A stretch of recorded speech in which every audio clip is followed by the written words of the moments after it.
Okay, so we continue our afternoon session, and our last speaker for today is Alexander Zheglov from Moscow State University, now visiting PKU. Thank you very much. First of all, I would like to thank the organizers to give the talk here.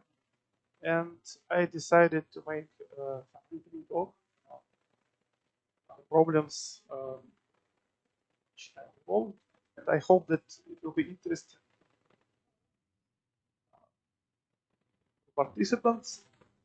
And I will talk about various results obtained by and my co-authors during many years.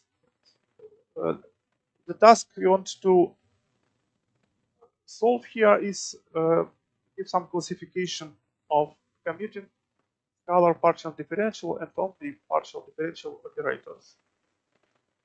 It's an old, well-known problem, and the history is huge. And as a motivation, I want to say that this work, particularly this presentation, appears as an attempt to classify a wide class of rings of operators out in the theory of integrable systems. There are many such examples. For example, it's a famous theory of commuting ordinary differential operators by Birchall-Chauny, then by Krichever, Novikov. Then also rings of difference operators, differential difference, and some various mixed type of commuting operators. I believe that this theory which we develop here applied study various commuting rings, pairs of operators of various nature. As a result of this attempt, a notion of quasi-elliptic rings appeared. So the quasi-elliptic rings are special types of rings, which I will introduce later. All such rings are contained in a certain non-commutative universal ring, which contains all operators, practically all operators which are found in the literature on integrable systems. And in a sense, this ring is very simple. I will give it this definition 2 minutes later. And it can be considered as a purely algebraic analog of the ring of pseudodifferential operators on a manifold. Not in the sense of Schur, but in the analytic sense. And such rings can admit a convenient algebraic-geometric description. And in some cases, it's also very explicit. And also, this description is one step towards the higher dimensional Krichever correspondence. It's a program or theory. It's a higher dimensional analog of the well-known and interrelation between KDV, homogeneous LKD equations, and algebraic curves with additional geometric data on the other side in the classical case. So this Krichever correspondence for algebraic curves will be the model example of all this theory. The generic scheme of this activity looks as follows. So this picture is a guide all this talk. For those who is familiar with the classical Krichever theory, the classical Krichever correspondence, Sato theory, this picture will be clear. So this picture describes one-to-one correspondences between various types of data. Here are the commutative rings of operators. For example, in the classical theory by Krichever, Sato, and so on, these are just commuting ordinary differential operators. These are so-called Schur pairs in the classical theory. These are just points of the big cell of the Sato Grassmannian. And the third part is some projective spectral data. The classical case, this data consists of a spectral curve, a spectral bundle, and so on. But everything here can be generalized to high dimension. And my aim today is to explain what happens if you go to higher dimensions if you replace the rings of commuted ordinary differential operators by more complicated rings of commutative operators, not necessarily differential.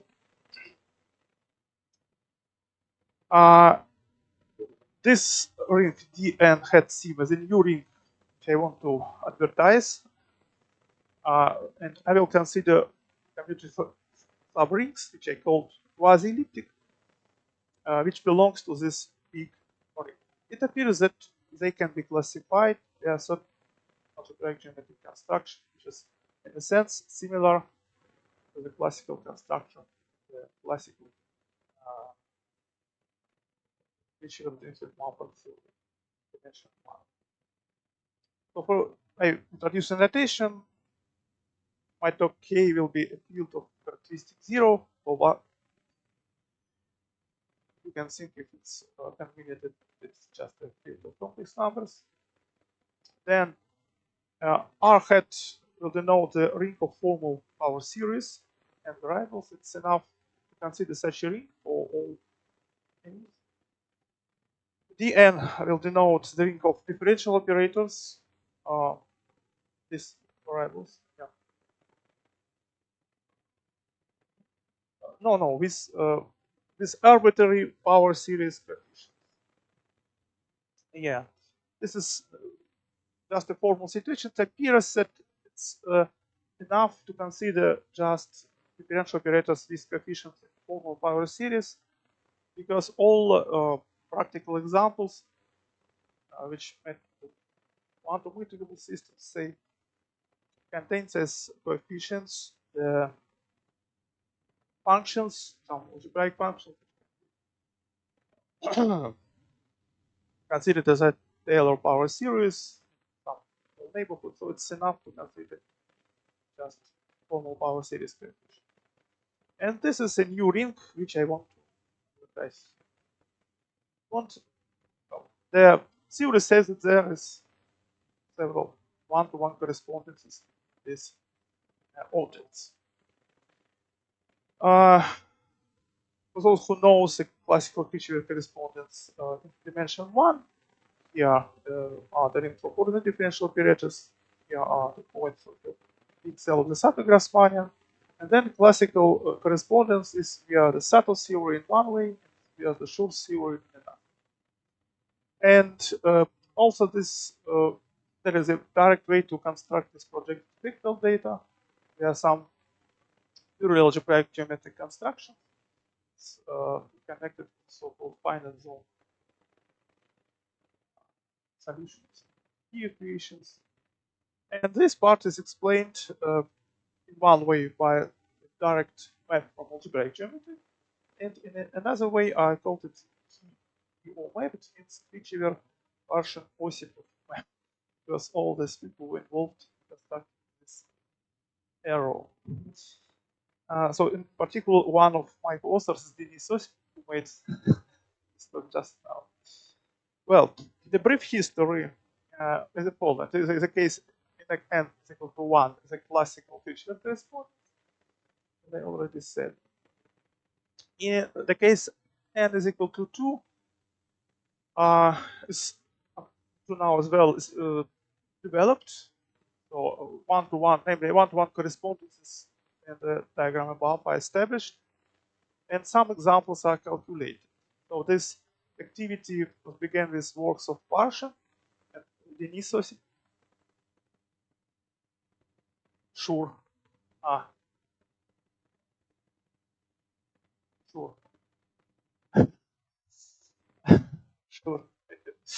Yeah, they start with Wallenberg Sure, so that's a long, big history here, and I believe you you know all of them. Okay. But in dimension 2, this activity was begun by Parsha. Then this map, which I showed above, was constructed by Denis Osip, his PhD thesis. Then there was a group in Germany, in Berlin. We worked together with Denis, Hilbert. Then after 2010, two works were written maybe without this Igor Burman. We construct some explicit examples in this picture. And then also some interesting algebraic-geometric results obtained by Viktor Stepanovich Kulikov, who constructed special examples of spectral surfaces. And at last, for the case n is greater than 2, some partial constructions are known. For example, the Krichever partial Novikov map were known for certain geometric data, some restrictions for any dimension, though also some more or less obvious constructions of the black geometry, and the most recent achievement is the sure subtle theory in any dimension, which is written by this big wave. And now I want to recall the classical case, the classical correspondence, then explain what happens dimension. I will restrict myself only to the case n. Today, possibility. Then in the case n is equal to 1, we deal with rings of commuted ordinary differential operators. Standard way of classifying such rings, the classification theory of such operators, which goes back to works of Krichever, or to works of torsion-free. It is to deal with differential operators which are formally elliptic. Formally elliptic means that the ring of commuting operators contains an operator which is modic, or which has a constant highest coefficient. A ring which contains such an elliptic element is called elliptic as well.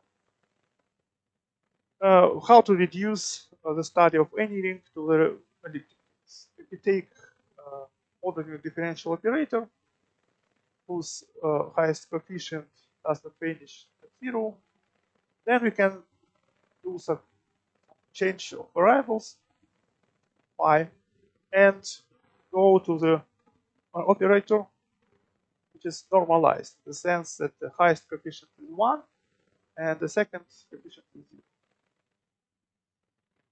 Then, after that, the whole commutative algebra which contains such a differential operator will be commutative.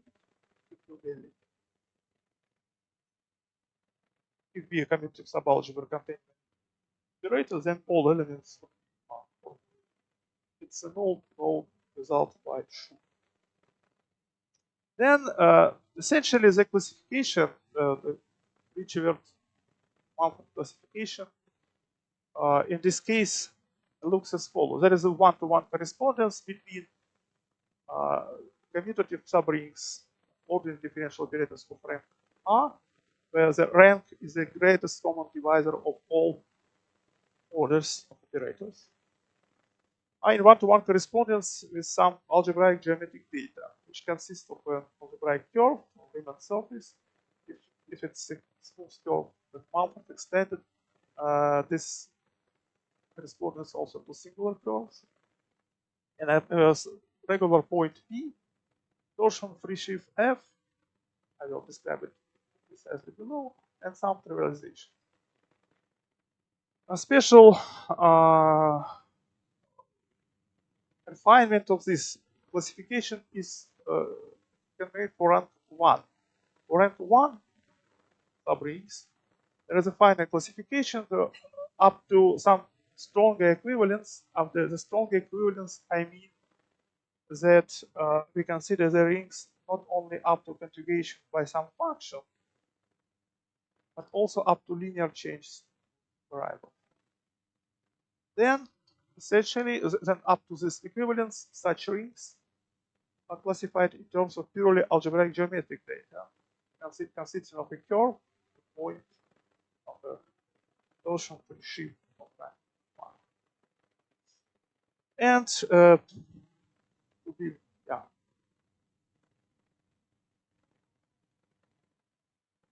no. If they are mutually prime, then we are in the case of rank 1, because rank is a great common divisor. But if not, then we are here in the case of rank R.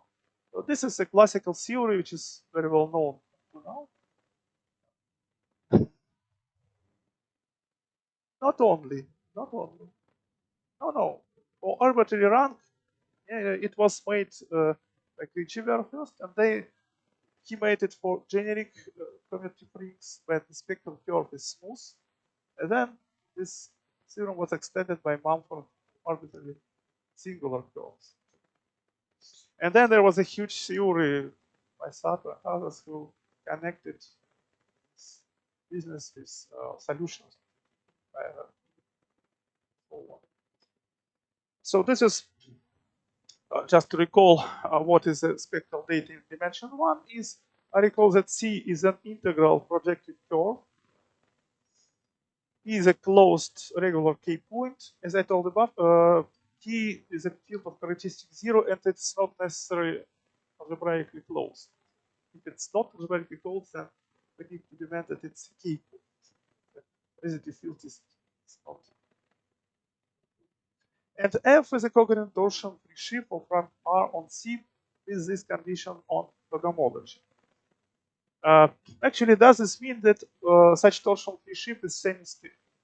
And therefore, here we are dealing with a moduli space of semi-stable torsion-free sheaves with fixed Hilbert polynomial and also with fixed homologies. So this is some open part of the moduli space. It's known that moduli space of semi-stable torsion-free sheaves with a fixed Hilbert polynomial exists, that it's a projective variety. And now the question is how to describe it. So anyway, so this sheaf, such a sheaf is called a spectral sheaf, and the whole classification says us that any commutative ring is encoded in this algebraic-geometric technology. So if you want to construct something, some commutative ring, we need to take this algebraic-geometric data and construct by this one-to-one correspond with an example of a ring of commutative operators, and vice versa. If you have a operator, that means that we have such types of topologies. In arbitrary rank, we have also two additional data here: a local coordinate at the point, and some trivialization at this point, the completion of this covariant torsion. Since P is regular, the stalk will be locally free, and then if completed, it will be isomorphic to the ring of normal power series in one variable. Take this direct sum. This is a very essential part. So in terms of Krichever classification, this trivialization was written in terms of so-called Baker-Hayes function. But for brevity, I leave just this data. It's purely formal algebraic-geometric data, but it can be rewritten in various ways to obtain certain applications. Just for then, and then I want to explain what is the universal ring in head C. The ring itself is very simple, but it contains, as I said, all operators of this system. Oh, and I'll explain what I mean. It's very simple, but I have never seen it before anywhere. Also, still, the definition is very simple. Just consider the infinite dimensional K-vector space. It consists of all possible series with all possible coefficients from formal power series. And the powers of D differentials are only non-negative. So this is just a very big infinite dimensional vector space. Now we can reduce usual discrete valuation on the ring of formal power series in n variables R. Of x1 xn. Let's see usual discrete valuation defined by the unique maximal ID. The value of this valuation on any function is the order of 0 of this function.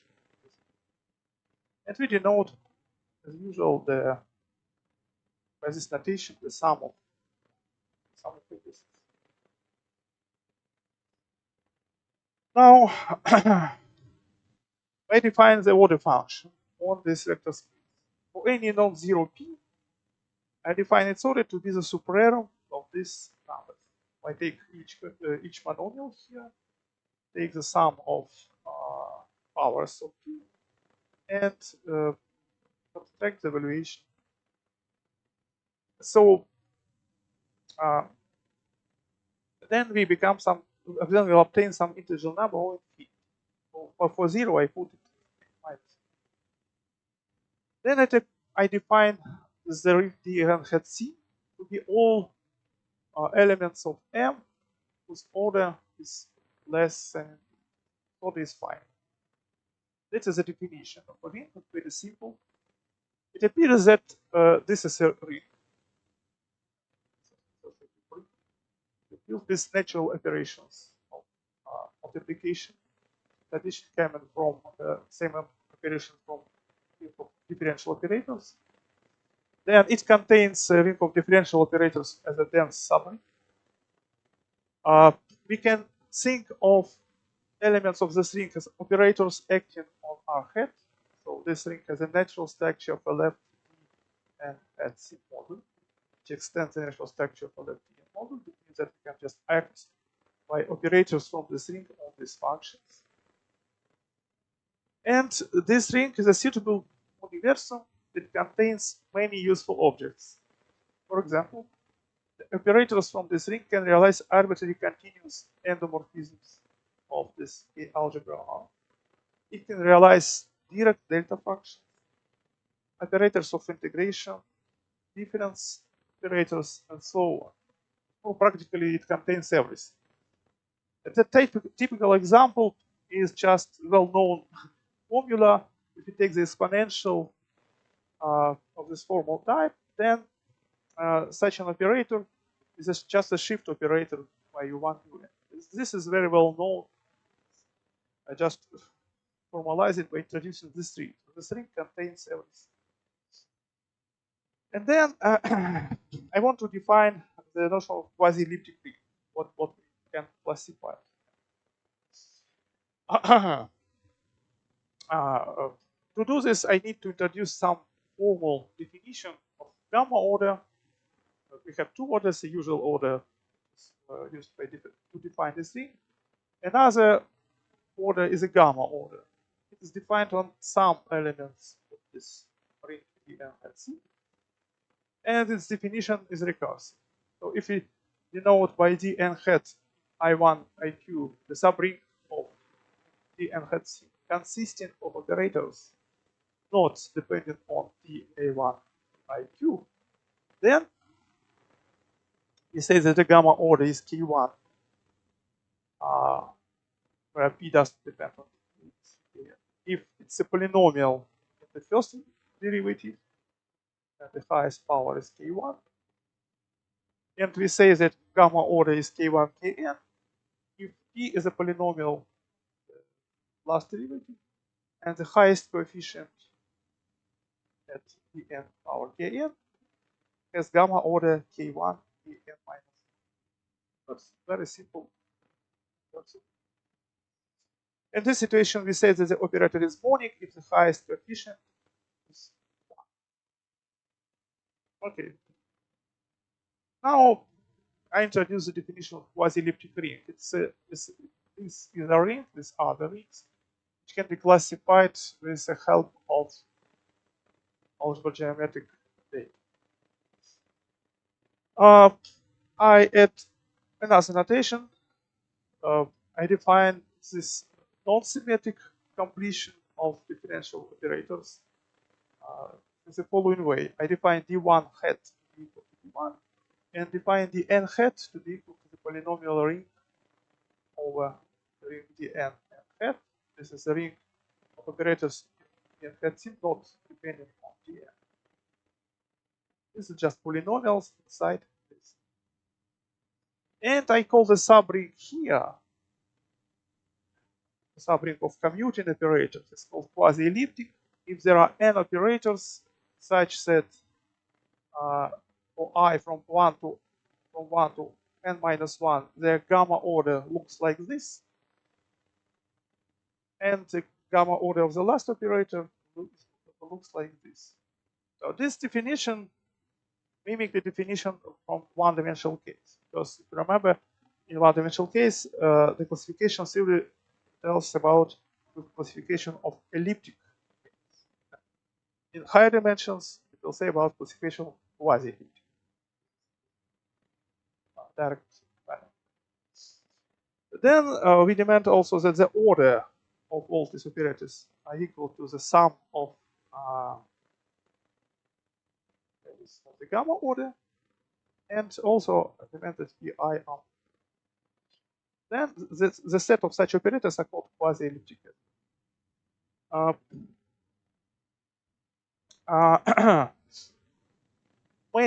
Practically all examples of commuting rings of operators, for example, quantum integrable systems in the sense of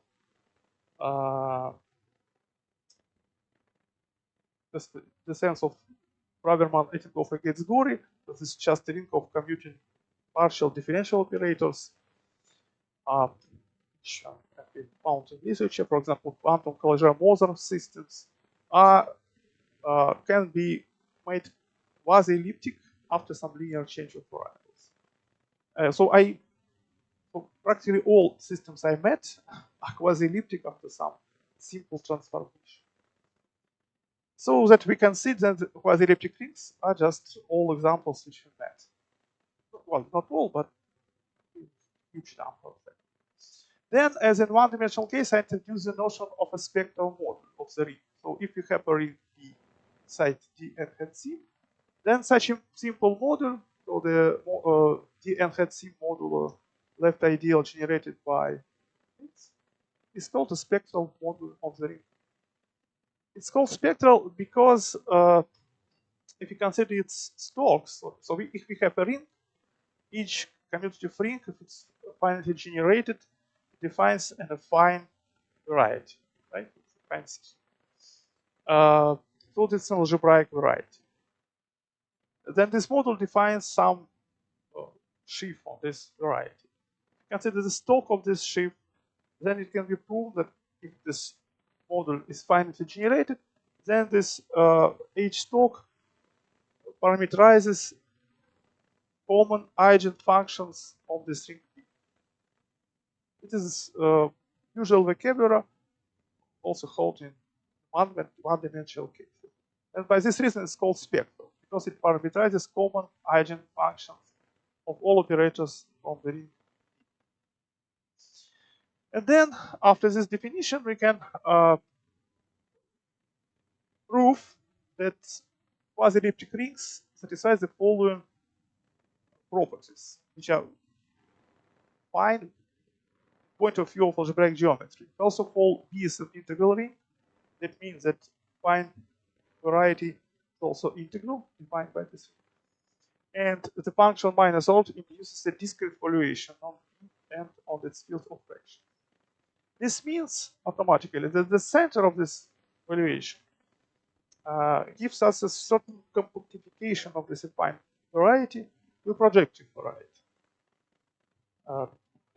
In dimension 1, it is just the point P.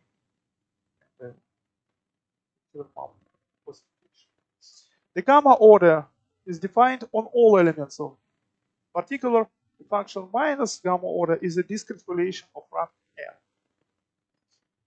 And this means that the center of this relation defines as a flag of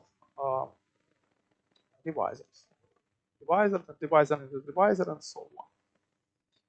Then this spectral model is torsion-free. And also another two properties for any P, its order is equal to the sum of indices of the gamma order of symbol. And at last, the transcendental degree of the quotient field of P is n. And this quotient field is finitely generated over K. And the sheaf localized at 0 point is finitely generated what P model. This means that this pair, a model and the ring P itself, determines an algebraic geometric data. So this the center of this function determines the divisor at infinity, so that it It's a natural compactification of affine variety. F can be extended in a natural way to this torsion-free sheaf on projective variety. The function minus gamma order gives us a flag on this variety. And at last, this condition means that, well, that's some quasi-covariant sheaf. There's a torsion-free sheaf on the surface will be quasi. And then we need to tell what is the rank. In the one-dimensional case, the rank was greatest common divisor of all orders.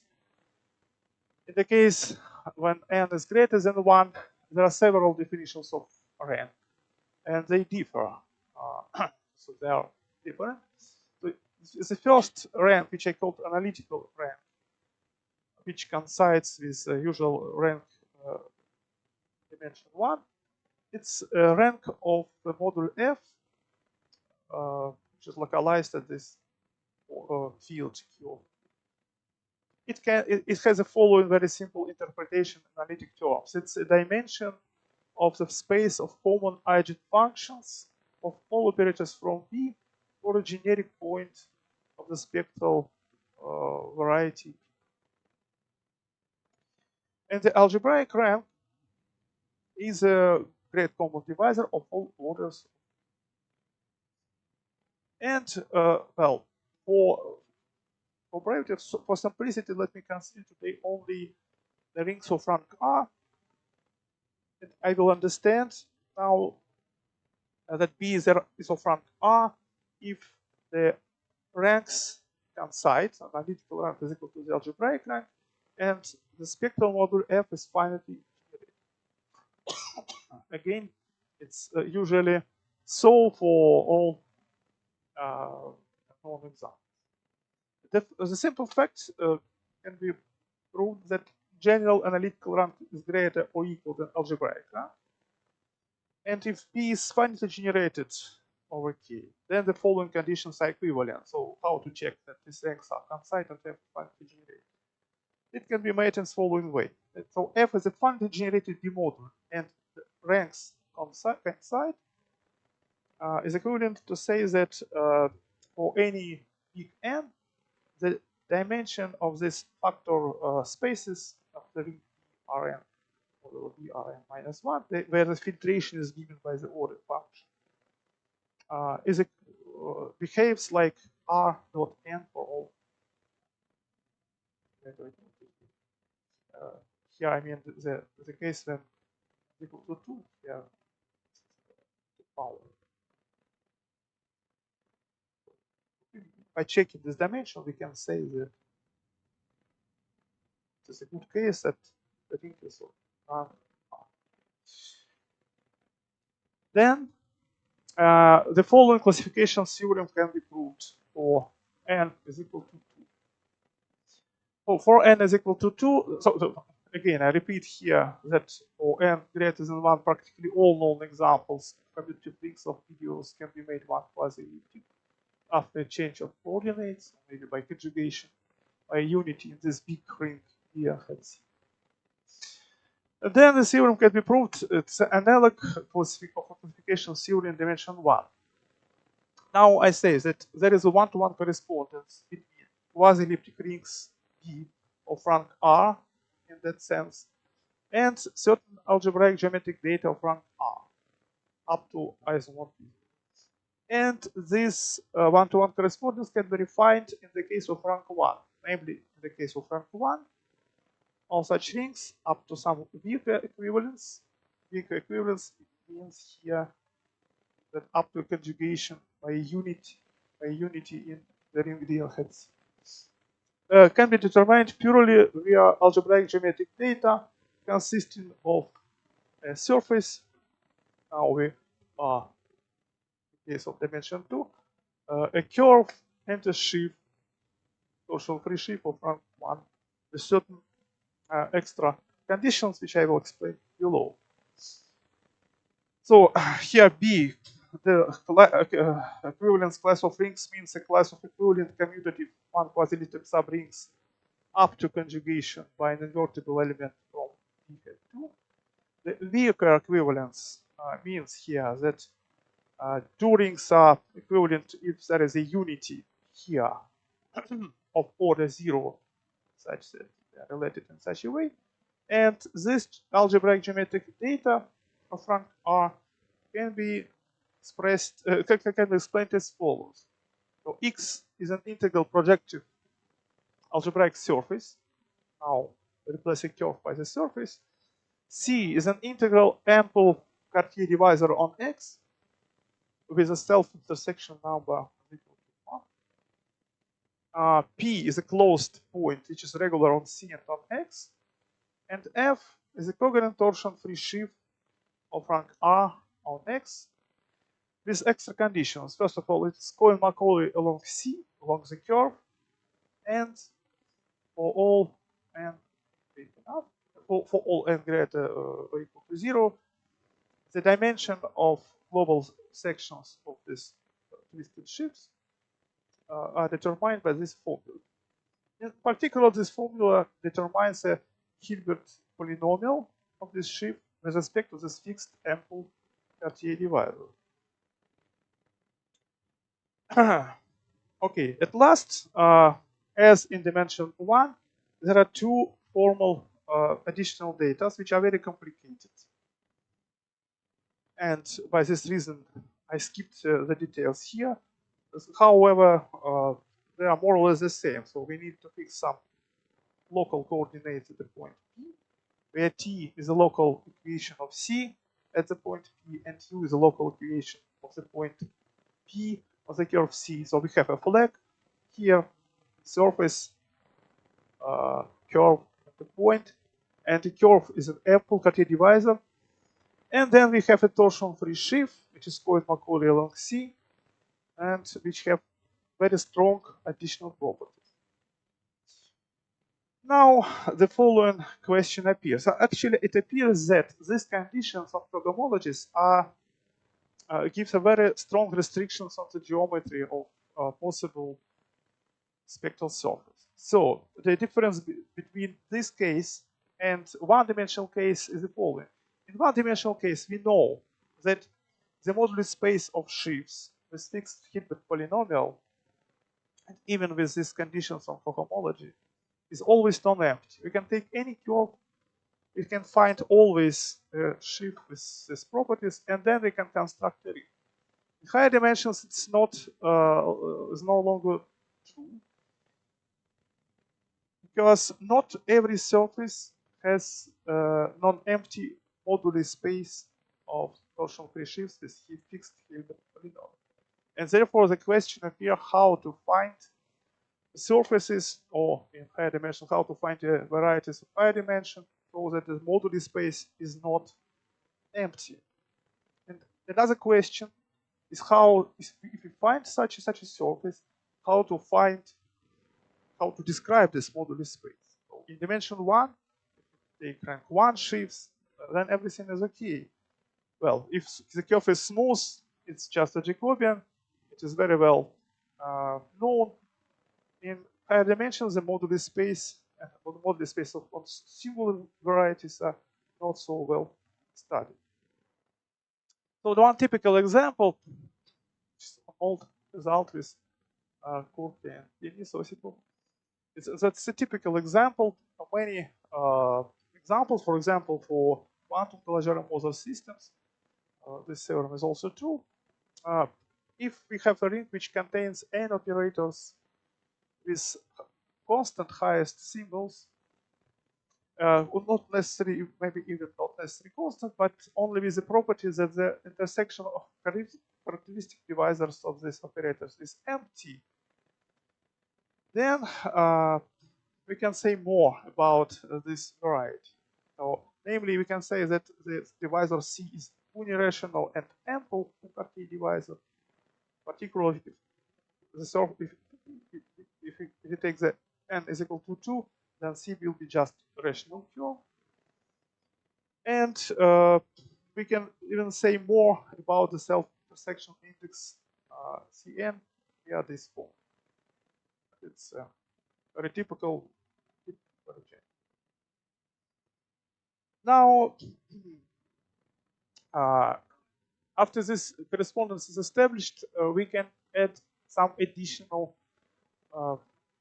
results about that. Namely, it can be proved that any commutative subring of operators, quasi-elliptic operators, can be extended. So if you take, say, a maximal commutative subring, then it will mean that the surface X, we are again in the case of n is equal to 2, that the surface X is Cohen-Macaulay. It's some non-trivial property of the spectral surface to be Cohen-Macaulay. However, it's true, and so we can restrict ourselves by looking only at surfaces which are Cohen-Macaulay, but two very simple. And then the following analogy with the classical case appear. We have, in one-dimensional case, we have isospectral deformations which are given by solutions of the KP hierarchy. And we know that isospectral deformations of rank 1 commutative rings of ordinary differential operators determine the KP flows on the Jacobian, the spectral curve, on the generalized Jacobian, or in general on this moduli space of torsion-free sheaves with polynomial. And now, clearly, the isospectral deformations of rank 1 commutative subrings of partial differential operators will determine some flows on the moduli space of torsion-free sheaves with fixed Hilbert polynomial 2-dimension. And now the question appears how to describe it. What is it? Maybe it will be interesting from the point of view of quantum integrable system. And moreover, the natural question appears: what equations describe this isospectral deformation? In n equal to 1 case, we know that this is just KP. What is this 2-dimensional? That is the question. Now I will show you an example which is calculated by this Igor Bourbon.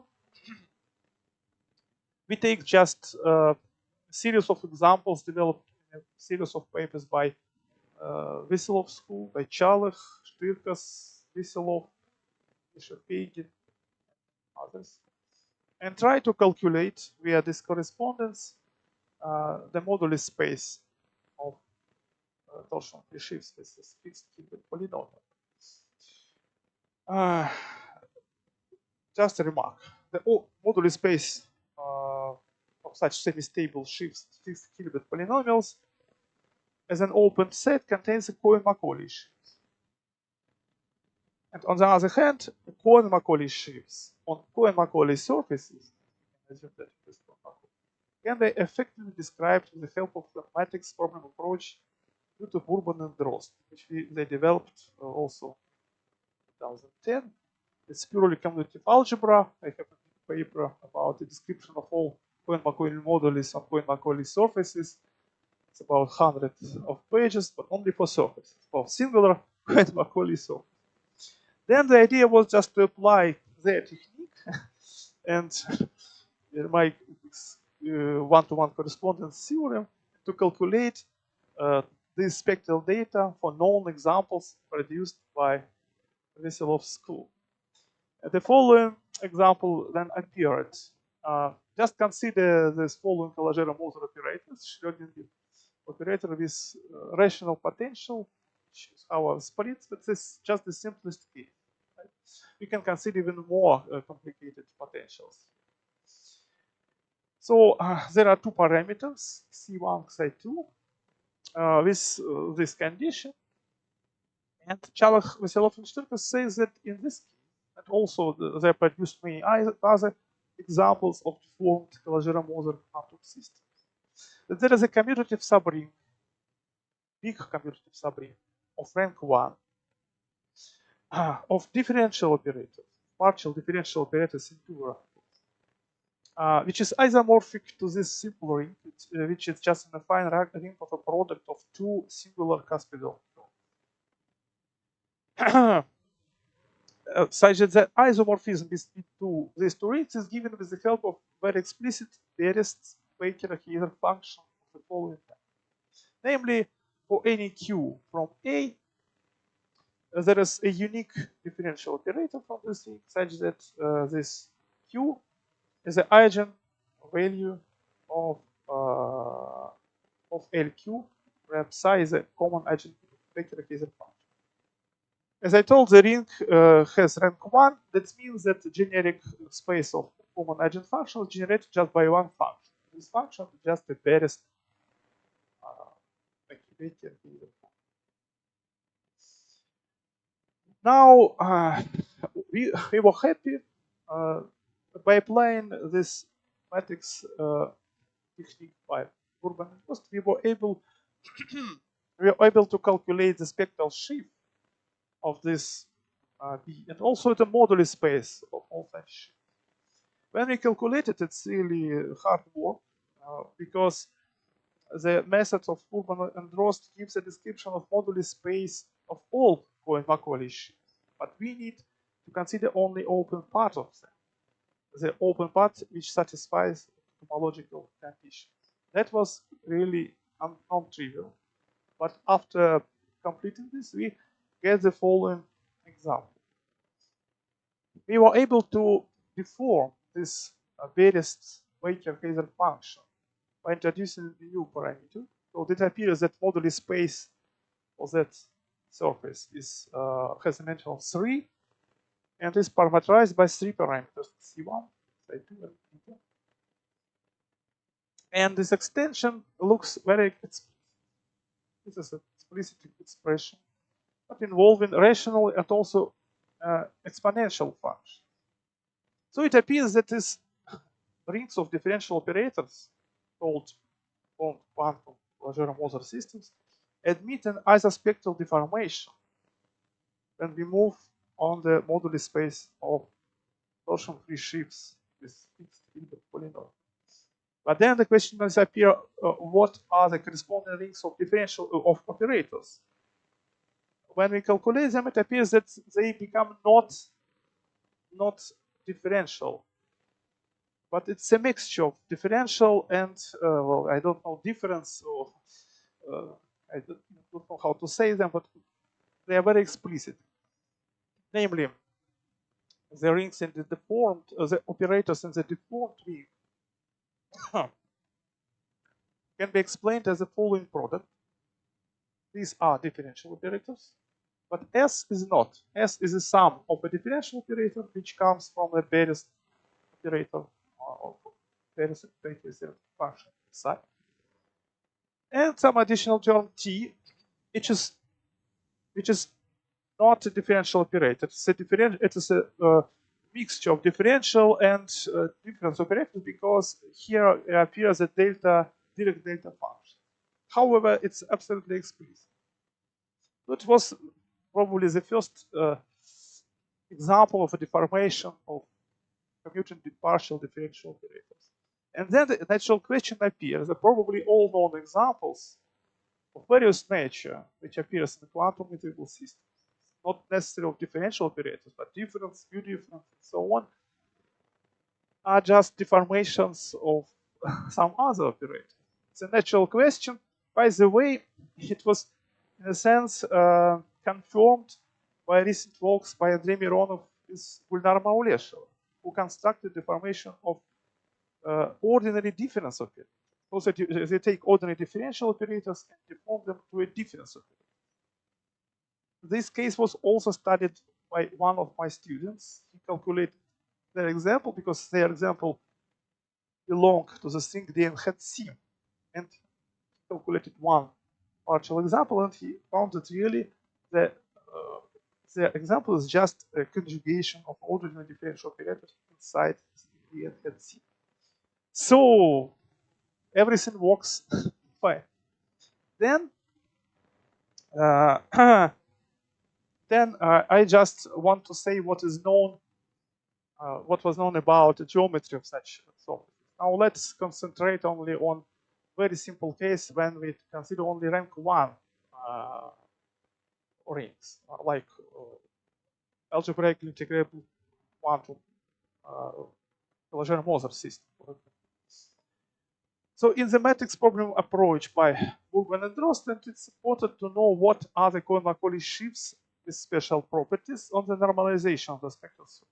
So it's important to know, it's a natural question, to know, can be this spectral surface, for example, smooth or normal. So in general, we know that it's Cohen-Macaulay, but the initial question is appear how to classify the smooth surfaces such that they have ample divisor with self-intersection index 1 and such that the moduli space is not empty. I call such triples normal forms if X is normal. The following, there were the following results. And another question, separate question, which geometric data from this classification theorem, they describe commutative rings of differential operators, not of differential difference or difference, how to... It's an interesting question, still open. There are several necessary conditions and a conjecture. Necessary conditions looks as follows. If B, again, we consider only a case of dimension 2, if B is a one quasi-elliptic ring of rank 1 with constant high symmetry, then the sheaf F is Cohen-Macaulay of rank 1. It's also very non-trivial theorem that for differential things of differential operators, the sheaf F is Cohen-Macaulay. In general, it's not true, and in our work with Igor Bubin, we find an example when the spectral sheaf is not Cohen-Macaulay. But for differential rings, it's Cohen-Macaulay. It's one necessary condition. The second necessary condition, the divisor C must be a rational curve. This is another very strong condition. And at last, if N is a normalization map, C is a rational normalization with P1, then the restriction of F on C is just the direct image of the structure sheaf. So the restriction, it's a non-locally free sheaf, very strange nature.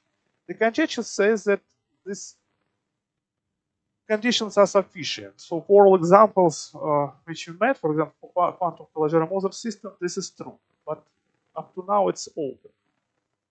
So namely, if this condition satisfy a conjecture that corresponding ring of quasi-elliptic ring will be differential. Then, general result. If X is a smooth surface, spectral surface, smooth normal form, of some commutative ring of partial differential operators, then it's necessary that X is a P2, and then C is P1, F is for X, and then the ring of commutative differential operators itself has just a constant coefficient. So this means that there are no smooth spectral surfaces for rings of partial differential operators. No, not trivial, only singular surfaces. However, the natural question appears maybe there are smooth surfaces of commutative subrings in this completion, not differential operators. It appears that this question can be reformulated in purely algebraic-geometric terms, which is written here. Yeah. Have I 10 minutes? I started at 40. That's okay. Okay. And then, well, this is just a set of conditions. This problem can be formulated just in purely algebraic geometric terms. And then, well, I will just, well, maybe I skip this slide. I just say that Viktor Stepanovich Kulikov really found, after I showed him these conditions, he found a dimensional family of pairwise isomorphic Godot surfaces. These are really candidates. They are really spectral surfaces of certain non-trivial subrings. They have non-empty but discrete moduli space, and this moduli space consists of, you see, at least 840 elements. The very interesting question is to calculate the corresponding ring of operators. What is this? It's interesting. However, the open question, what can be said? Can we classify all smooth surfaces? It's open. The conjecture is that that if X is a smooth normal form, that it's either rational, and then it corresponds to a trivial subrings, or of general type. and the open question if this list complete or not. It looks like exceptional Lie algebra, something like that, but that's not trivial. Algebraic-geometric problem, dimension one. And what amazingly, these rings, since the moduli space is discrete, these rings have no isospectral deformation. Very strange status and things that happen. Well, at last, the last maybe 1 or 2 minutes, I want to say that the last achievement is the Schur-Sato theory, which is my last paper. It holds for any dimension n, and it helps to establish one-to-one correspondence in the left hand of the table, which I showed with you. And it appears that this Schur-Sato theorem gives us a very effective way to study this moduli space of torsion-free sheaves on variety. It's very explicit, it's very effective. And now I think the door is open, just need to calculate. It's possible now maybe to complete this study. First of all, it's much easier to study all known rings, like quantum Krichever model system. And second, now we can study if this list of Mulikovs is complete or not. So in 2 words, just there are 2 basic theorems. The first is the generalized Schur theorem. It says that if we have n commuting operators, say of the same order, it's not a big restriction.